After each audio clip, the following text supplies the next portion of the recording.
Bună și bine vă rog la videoclip, uitați pe canalul Valentina Show. Astăzi face 24 de ore în culoarea Galben. Așa, deci Marea nu are voie cu acest ursulache pentru că este alb. E ursulacul Și meu. da, eu am filmat din nou și am făcut procesul cum am făcut eu această bunătate. Eu am făcut tot. Să știți că ambalajul la acesta este galben, de s-a pus. Și am pus și banane deasupra. Și am făcut acest Nesquik foarte bun. Cel mai bun din lume. Da. Unde făcea mami? Așa. Acum, poftă bună nouă. Nu suntem aproape gata, dar mai avem. mai durează vreo 2-3 minute și mergem să ne spălăm pe dinți. Revenim. Mergem să ne spălăm. Acum mergem să ne spălăm pe dinți cu perețele care le avem. Avem galbenele, dar le-am pierdut.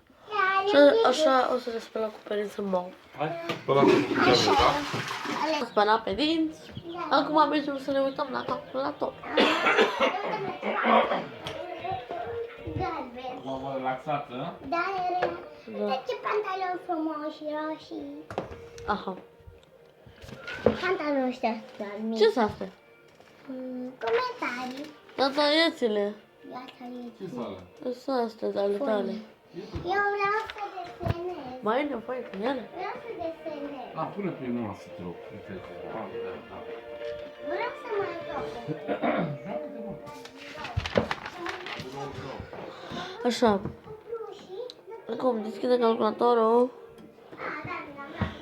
Așa. Mickey Mouse.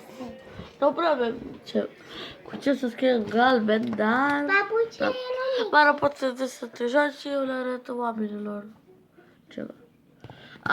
Apropo, caietul meu de teste acasă, la limba română, este gold.